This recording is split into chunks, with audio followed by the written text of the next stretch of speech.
बोले श्री प्राणनाथ प्यारे की जय। श्री धाम धनी गुण गाएगा, श्री धाम धनी गुण गाएगा। संसार में नहीं कछु सारी सा, संसार में नहीं कछु सारे सा। श्री धाम धनी गुण गाएगा, श्री धाम धनी गुण गाएगा। संसार में नहीं कछु सारी सा, संसार में नहीं कछु सारे सा। इंद्रावती कही दिल देरी दीजिन गुण की सोई रे। इंद्रावती कही दिल देरी दीजिन गुण की सोई रे। तेरा कहना हुई सो कह रे कही, लाभ लेना हुई सो ले रे। तेरे कहना हुई सो कह रे कही, लाभ लेना हुई सो ले रे। श्री धाम धनी गुण गाएगा, श्री धाम धनी गुण गाएगा। संसार में नहीं कछु सारी सा, संसार में नहीं कछु सारे सा। श्री धाम धनी गुण गाएगा, श्री धाम धनी गुण गाएगा। तारतम्य के तेरी आरिया, हजार बार कहूँ हारे हाँ। तारतम्य के तेरी आरिया, हजार बार कहूँ हारे हाँ। माया सुखी जो नारी ना, ना बुध फिर जिन खारे खा। माया सुखी जो नारी ना, ना बुध फिर जिन खारे खा। श्री धाम धनी गुण गाएगा, श्री धाम धनी गुण गाएगा। संसार में नहीं कछु सारी सा, संसार में नहीं कछु सारे सा। श्री धाम धनी गुण गाएगा, श्री धाम धनी गुण गाएगा। धन की चरनी जारी जा, ऐसा न पावे दारीदा। धन की चरनी जारी जा, ऐसा न पावे दारीदा। जो चुकिया अब तो तारी ता, तो सिर में लग सिखारेगा। जो चुकिया अब तो तारी ता, तो सिर में लग सिखारेगा। श्री धाम धनी गुण गाएगा, श्री धाम धनी गुण गाएगा। संसार में नहीं कछु सारी सा, संसार में नहीं कछु सारे सा। श्री धाम धनी गुण गाएगा।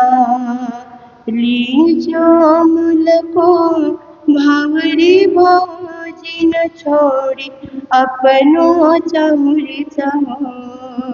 लीजो मूल को भावरी भौजी न छोड़ी अपनो चाउर चाहो। प्रेम पकड़ पियो पाई रे पाई जो सब कोई कहे तो कुंवारी माँ। श्रीधाम धनी गुण गारीगा, श्रीधाम धनी गुण गारीगा।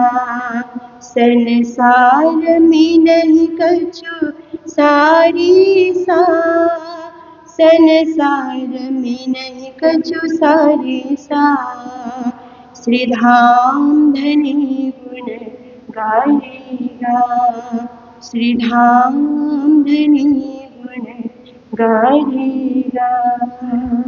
बोले श्री प्राणनाथ प्यारे की जय। तो लख्या नहीं तमे आचार्य दीनी, तो भरम माही भमिया।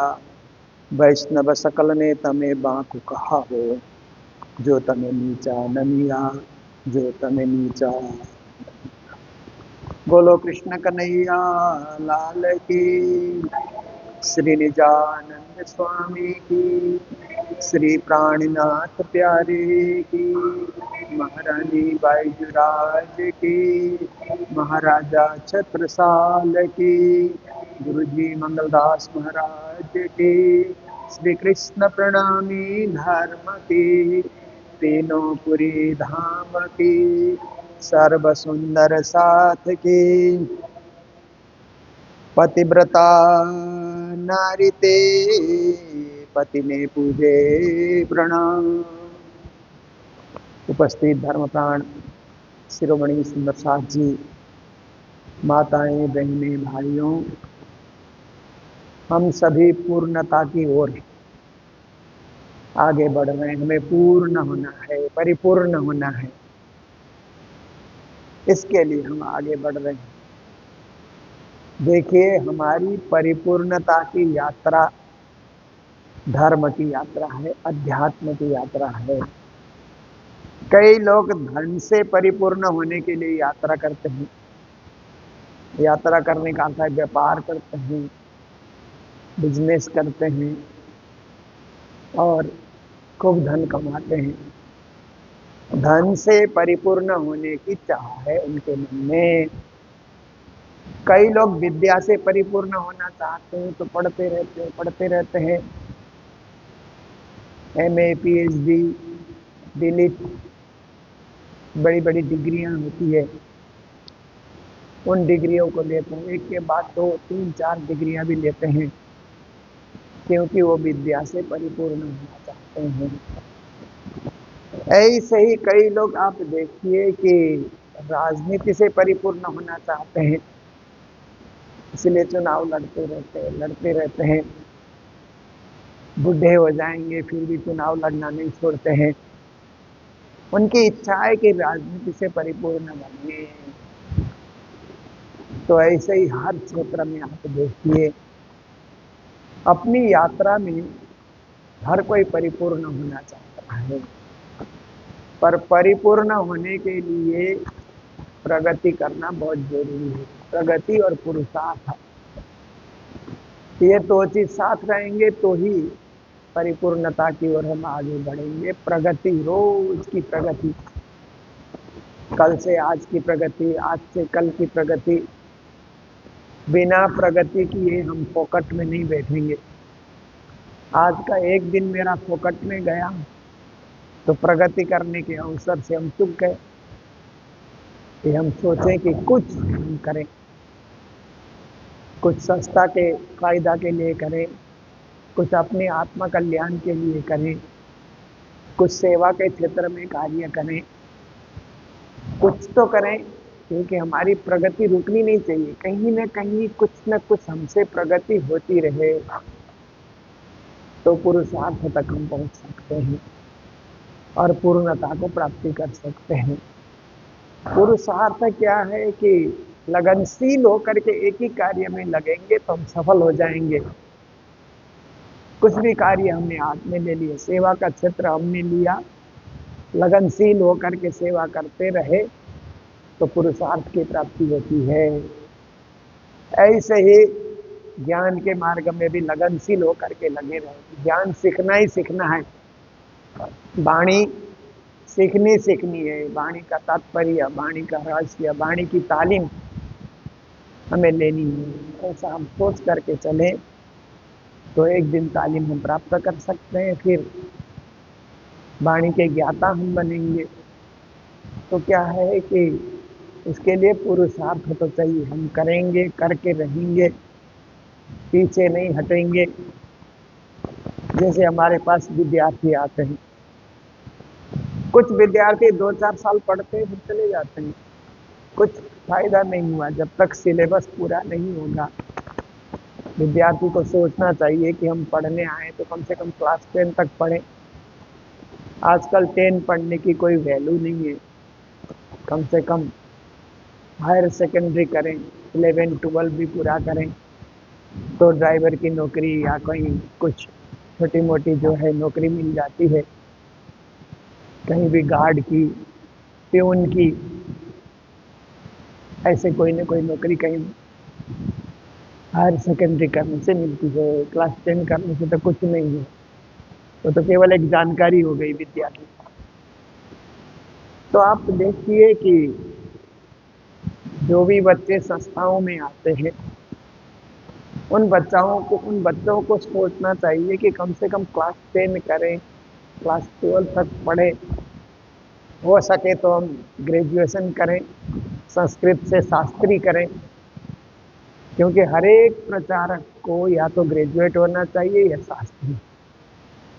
नहीं तो देखिए कि आज के सामयिक परिस्थिति को नहीं समझ सकेगा।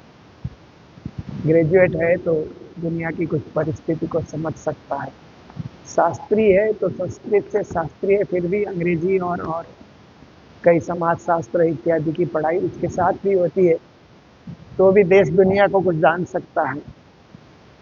पर उससे कम पढ़ा हुआ व्यक्ति प्रचार क्षेत्र में उतरा तो सुनने वाले ज्यादा समझदार, सुनाने वाला कम समझदार होगा। तो उसकी बात को कौन सुनेगा? कम पढ़ा लिखा आदमी ज्यादा पढ़े हुए लोगों को समझा रहा है, तो अटपटी हो जाती है ना। सुनने वाले ज्यादा पढ़े लिखे समझदार हैं, और सुनाने वाला एकदम नवसिखिया है, अभी अभी सीख के आया है। तो आप देखिए कि हमें अपनी प्रगति और अपने पुरुषार्थ में विशेष ध्यान रखना होगा, और प्रगति कोई करके हमें नहीं देगा, खुद को करनी है। प्रगति के पथ पे खुद संलग्न होना है, कोई आके मुझे भेंट देगा प्रगति, ऐसा कोई सोचे। पुरुषार्थ कोई मुझे चढ़ाएगा, ऐसा सोचने से नहीं होता है। वो चढ़ाने की चीज, देने की चीज, लेने की चीज नहीं है, खुद में प्रकट करने की चीज है। खुद ही उसके लिए तैयार होना पड़ता है कि मैं कुछ करूंगा। तो ऐसा संकल्प सिद्ध जो आदमी होता है वही पूर्णता को प्राप्ति करता है, जीवन की पूर्णता, कि जिस विधा में, जिस क्षेत्र में हम आगे बढ़े, पूर्णता तक हम जाकर के पहुंचे। ऐसे उसे जीवन में संतुष्टि भी होती है और आनंद भी मिलता है, और पूर्णता प्राप्ति का एक सुख भी उसे अपने आप प्राप्ति होता है। यही सब करने के लिए हम लोग रोज रोज वाणी चर्चा में संलग्न हो रहे हैं और जीवन को सार्थक बना रहे हैं। आज की चौपाई में श्री जी महाराज कहते हैं, पतिव्रता नारी ते पति ने पूजे। जो पतिव्रता स्त्री है, पतिव्रता किसको कहते हैं? कि पति की आज्ञा को शिरोधार्य करने वाली महिला। क्योंकि जगत में आप देखिए कि गृहस्थ जीवन में पति पत्नी क्या है कि गाड़ी के दो पहिए की तरह चलते हैं ना। संसार में गृहस्थ जीवन में जीने वाले लोग ही ज्यादा हैं। सन्यासी जीवन जीने वाले या साध्वी जीवन जीने वाली बहनें या सन्यासी जीवन जीने वाले पुरुष कम है। संख्या की दृष्टि से आप देखिए तो कम मिलेंगे, ज्यादा पारिवारिक जीवन जीने वाले लोग ज्यादा मिलते हैं। तो पारिवारिक जीवन में पति को भी क्या है कि उसको भी पत्नी व्रता, एक पत्नी व्रता कहते हैं ना, श्री राम प्रभु की शिक्षा। और पत्नी को भी क्या है कि पति के इशारे पे चलना, पति की सेवा करते हुए जीवन यापन करना, ये पतिव्रता नारी का धर्म है। तो पतिव्रता स्त्री किसी को पूजती है, मान सम्मान देती है, तो पति को पूजती है। पतिव्रता नारी थे, पति ने पूजे। सेवेते अनेक पेर, तरह तरह से सेवा करती है ना। सेवा कैसे करती है कि उसके लिए भोजन बनाएगी, चाय बनाएगी, कभी उसके कपड़े भी धो देती है। आजकल तो मशीन का युग आ गया, और हर प्रकार से उसका ध्यान रखती है कि बाहर नौकरी में जा रहा है तो नाश्ते का डब्बा भी बना करके दे देगी। ऐसे करके हर चीज में ध्यान रखती है। कुछ बीमार हुआ तो उसके लिए दवा पानी औषधि उपचार, घरेलू औषधि उपचार, सब प्रकार से सेवा करती है। कभी ज्यादा ही शरीर में दर्द है तो पाँव भी दबा देती है। तो देखिए, पतिव्रता धर्म इसको कहा जाता है कि वो अपने पति को तरह तरह से सेवा करती है। तो ऐसे ही परम पति परम ब्रह्म परमात्मा पूर्ण पुरुषोत्तम अक्षरातीत श्री राज्य की हम भक्ति कर रहे हैं। तो ये भी हमारी क्या है कि पतिव्रता नारी की तरह ये एक हमारी भी एक हमारे लिए भी एक शिक्षा हुई। तो आप देखिए कि हमको भी राज्य की सेवा में तत्पर रहना चाहिए और तरह तरह से राज्य की सेवा करनी चाहिए। कैसे तरह से सेवा करेंगे कि राज्य के लिए भोग व्यंजन तैयार करना, फल फूल इत्यादि तैयार करना, ड्राई फ्रूट है तो वो तैयार करना, और जो भोज्य सामग्री है जो हम पका करके रसोई घर में तैयार करके जो भोग धराते हैं वो तैयार करना, प्रेम से तैयार करना। राज्य के लिए चंदन घिसना, आजकल तो अब चंदन घिसने का समय भी नहीं रहा। आजकल तो डब्बे में जो चंदन आता है वही धराया जाता है, पर बड़े बड़े मंदिर में चंदन घिसा जाता है। जो असली चंदन है, चंदन की लकड़ी, उसको घिस करके चंदन तैयार किया जाता है, शुद्ध चंदन तैयार करना ताजा। और उसके बाद फिर श्रृंगार इत्यादि राज्य का जो वस्त्र है वो तैयार रखना, हार तैयार करना, श्रृंगार तैयार करना, मुकुट को सजाना, छतरी को सजाना। तो तरह तरह से राज्य की सेवा हो सकती है यदि हम उनकी अंगना भाव से पूजा करें, पतिव्रता भाव से पूजा करें। नहीं तो कई घरों में आप देखिए, एक बार श्रृंगार धरा दिया तो महीना भर खोलते ही नहीं है, न पौड़ावनी करेंगे न आवजी बाला करके श्रृंगार बदलेंगे, कुछ नहीं करेंगे। बस श्रृंगार एक बार धरा दिया, हो गया। और चंदन चढ़ाया, कई जगह घरों में फोटोएं होती है ना, राजश्यामा की फोटो, प्राणनाथ जी देवचंद जी की फोटो और गुरुजनों की भी फोटो। तो उन फोटो में चंदन करते हैं, सिर में चंदन, पाँव में चंदन। तो दूसरे दिन सुबह गीले कपड़े से उसको पूछ देना चाहिए, कल का चंदन अब निकाल लीजिए, आज फिर से चंदन कीजिए। या तो चंदन कीजिए ही मत, ऐसे आप दिखाइए कि आज जिन्हें पूजन है इन्हें भी कीजिए, दूर से ही आप कीजिए। वहाँ तो भावना चढ़ाने वाली बात है, भक्ति चढ़ाने वाली बात है। अगर आप करने की इच्छा रखते हैं तो चंदन करिए, पर दूसरे दिन उसको साफ करके फिर नया चंदन आप कीजिए, तब तो आप अंगना नार हैं, आपकी भक्ति सही है। नहीं तो केवल एक दिखावटी भक्ति हो गई, रोज रोज वही चंदन किए जा रहे हैं और चंदन से चेहरा ही ढक गया है, कभी कभी पाँव पूरा ढक जाता है चंदन से, धोना साफ करना कुछ होता नहीं है। तो एक दिखावे की पूजा हो जाती है। और पूजा में ये ध्यान रखने की चीज है कि सबसे ऊपर राजश्यामा की पूजा, फिर गुरुजनों की हम पूजा करते हैं तो उससे नीचे गुरुजनों की फोटो रख सकते हैं। जिसका जो शिष्य बना हुआ है अपने गुरु की फोटो रख सकता है, जैसे हम लोग गुरु जी मंगलदास जी की फोटो रखते हैं पूजा में, पर राज्य से ऊपर नहीं, सबसे ऊपर राज्य। फिर गुरुजनों को अगल बगल में रख सकते हैं, या राज्य के नीचे जगह है तो वहाँ रख सकते हैं। इस तरह से हम लोग पूजा सजाएं, पूजा करें, भावना से करें, भक्ति से करें, प्रेम से करें, श्रद्धा से करें।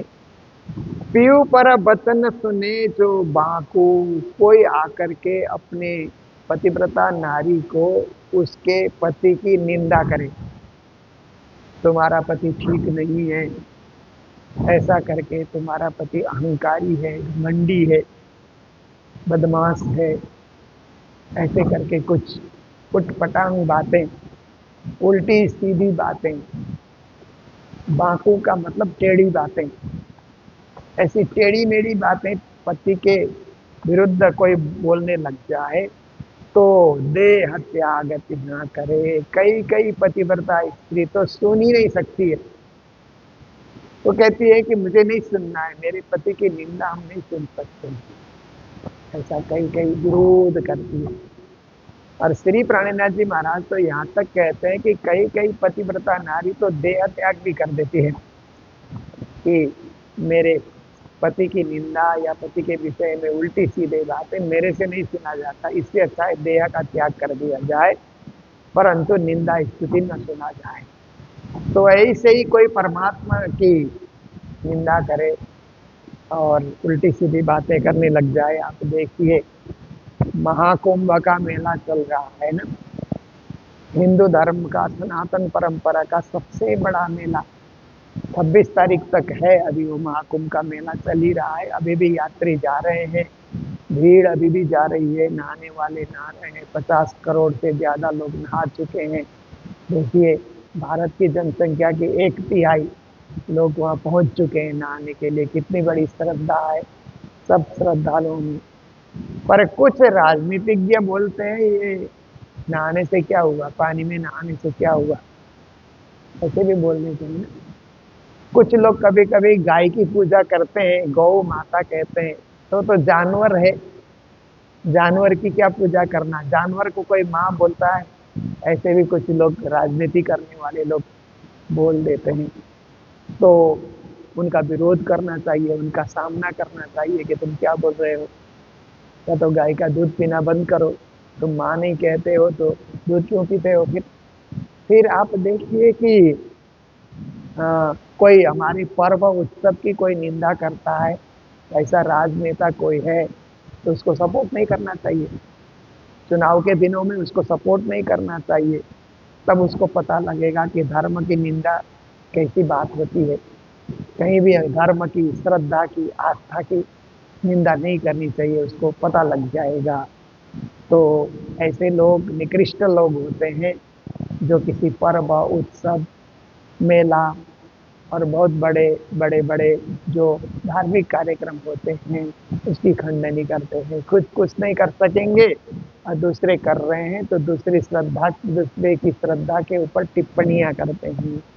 तो पतिव्रता नारी धर्म की निंदा, गुरु की निंदा, शास्त्रों की निंदा, तीर्थों की निंदा, मेले पर्वों की निंदा, ये पतिव्रता नारी नहीं सुन सकती। या तो सामना करो या देह त्याग करो, पर देह त्याग करने से बहुत बड़ा फल नहीं मिलेगा, सामना करके अपनी श्रद्धा को और बढ़ा करके आगे बढ़ते रहना चाहिए, ये पुरुषार्थ है।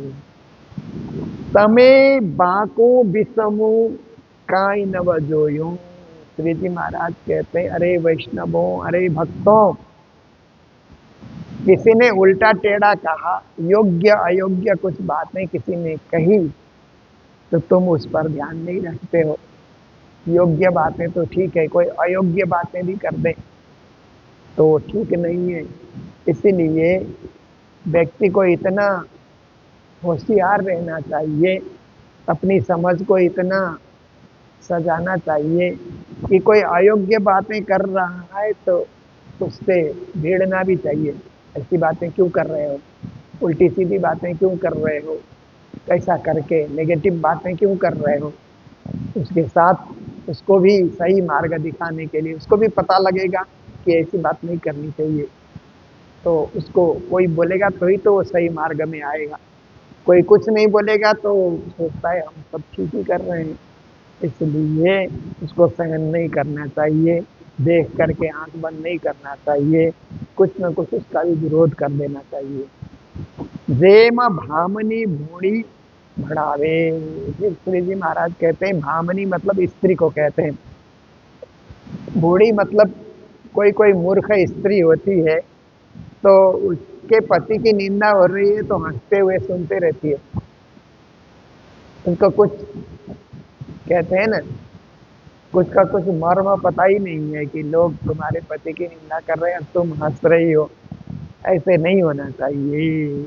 उस समय में क्या है कि उस स्त्री को उस हंसी करने वाले, मजाक करने वाले, निंदा स्तुति करने वाले का विरोध करना चाहिए कि आप लोग ऐसा नहीं बोल सकते, नहीं कर सकते, क्योंकि वो हमारे पति हैं, वो हमारे मालिक हैं।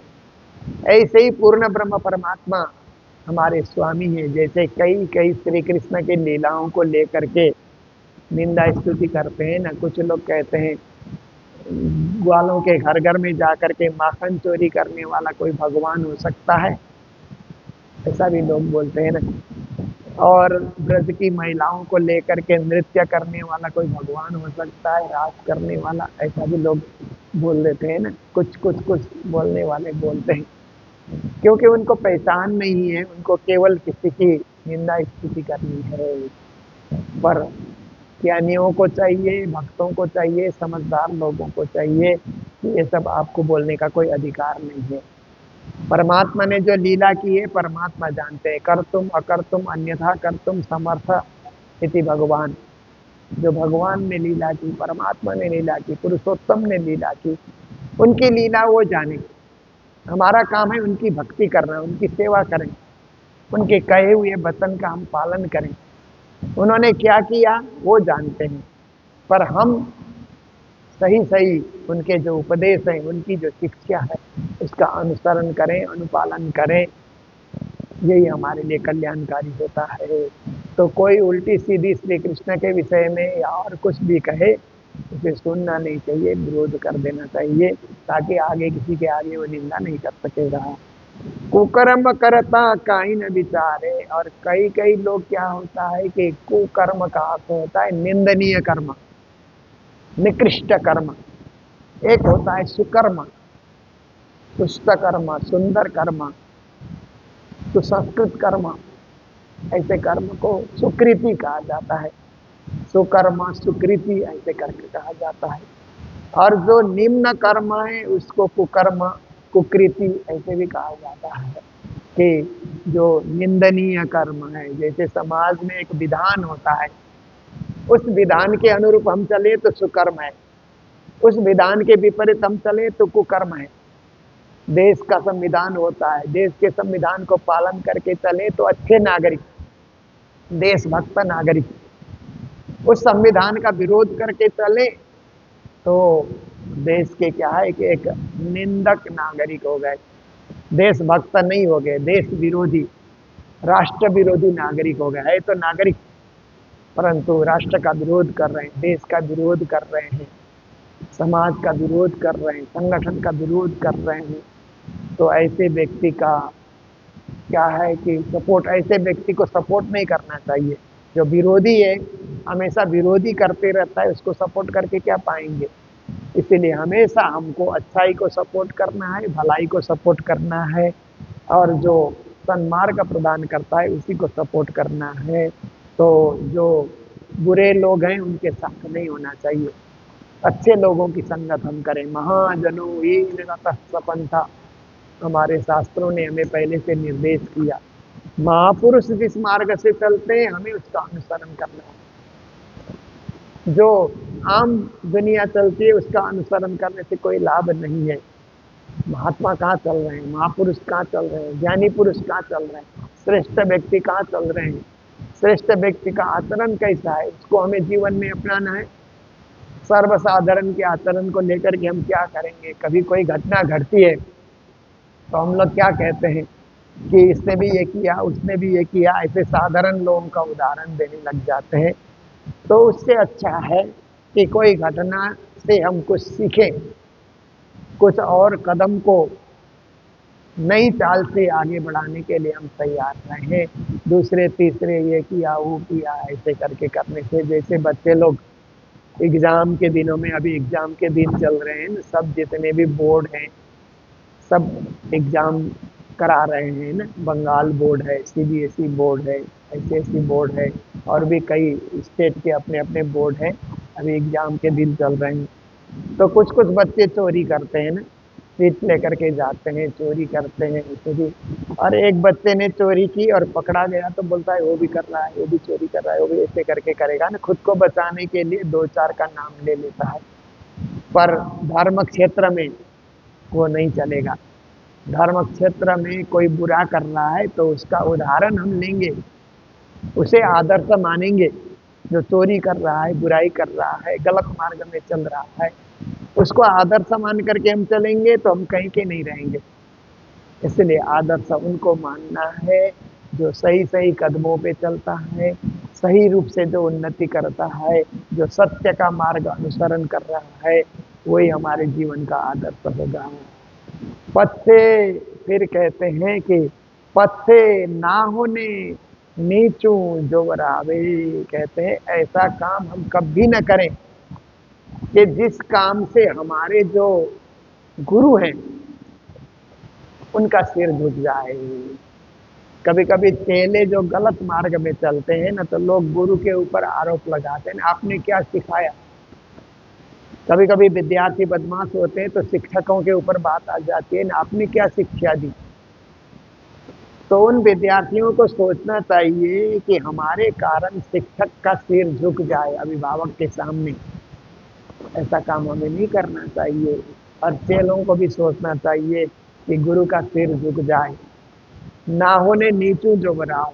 ना हो मतलब अपने स्वामी, अपने गुरु, अपने प्रति पतिव्रता स्त्री ऐसा काम करे कि पति का सिर खड़ा हो जाए, पति का सिर झुक जाए, ऐसा काम पतिव्रता को नहीं करना है।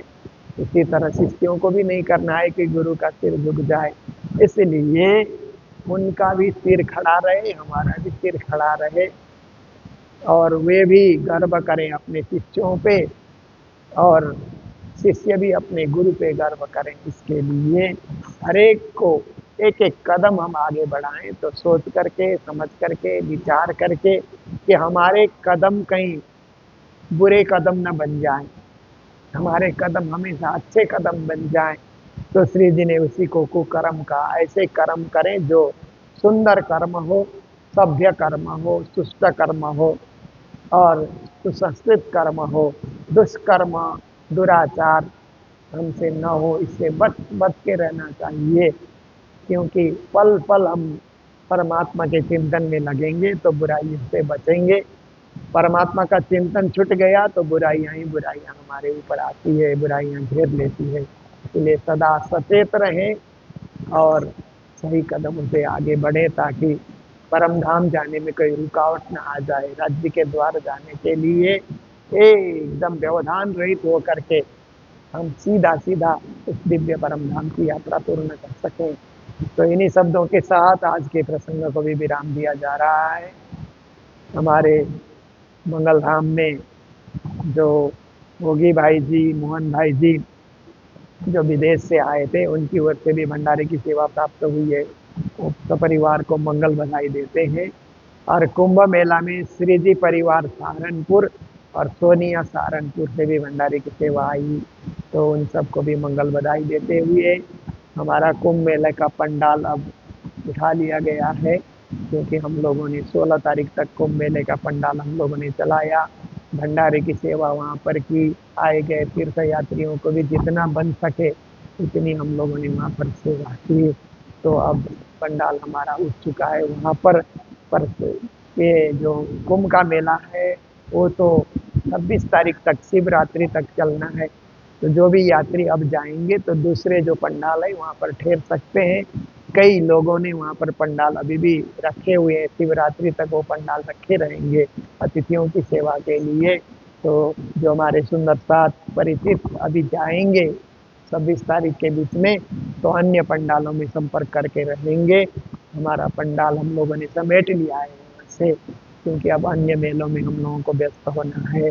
तो जिन जिन लोगों ने सेवाएं दी और जिन जिन लोगों ने सेवाएं की, उन सबको भी धन्यवाद करते हुए, साधुवाद व्यक्त करते हुए अब हम सब कालिम्पोंगे में होने वाले 108 पारायण, जो इत्थे श्री कृष्ण प्रणामी मंदिर में 8 मार्च से लेकर के 14 मार्च तक, 13 तक इत्थे में होगा 13 रात्रि को और 14 को मंगलधाम में होली महोत्सव होगा। उसमें जो सेवाएं देना चाहते हैं तो एक पारायण की सेवा 2100 रुपया रखी गई है। वो ऑनलाइन सुंदर साथ भी भेज सकते हैं मेरे से संपर्क करके। फिर उसके तुरंत बाद अप्रैल के महीने में 6 अप्रैल से लेकर के 14 अप्रैल तक इटहरी श्री कृष्ण प्रणामी मंदिर में 108 पारायण हम लोग करने जा रहे हैं। वहाँ एक हॉस्पिटल भी तैयार हुआ है, मंगल राधिका सदानंद प्रणामी हॉस्पिटल। उसको शॉर्टकट में MRS प्रणामी हॉस्पिटल तैयार हो चुका है, उसका उद्घाटन भी है। तो इटहरी में जो पारायण रखा गया है उसकी सेवा नेपाली रुपया 11,000 और इंडियन रुपया 7,000, 7,000 IC इंडियन रुपीज एक पारायण की सेवा हम लोगों ने रखी है। इसलिए पारायण करने के बाद जो भी बचेगा उसी हॉस्पिटल की सेवा में हम लोग लगा देंगे ये उद्देश्य लेकर के। तो जो भी सुंदर साथ ऑनलाइन चर्चा सुन रहे हैं, जिनको भी इस सेवा में संलग्न होना है, जरूर फ़ोन से या मैसेज से मेरे से संपर्क करेंगे ताकि आपकी सेवा सही स्थान में लगे और आपकी दिल की इच्छा श्री राज जी पूर्ण करें। इन्हीं भावनाओं के साथ अभी की चर्चा को विराम दे रहे हैं। बोलो सतगुरु महाराज की, श्री प्राणनाथ प्यारे की, सर्व सुंदर साथ की। तमे बाको विषमो काई नव जोयूं, जेमा भामनी भूणी भड़ावे, कुकर्म करता काई न विचारे, पछे नाहुन नीचू जोगरावे, पछे नाहुन नीचू जोगरावे। बोलो श्री प्राणनाथ प्यारे की, श्री धाम के धनी की, प्रणाम।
हरि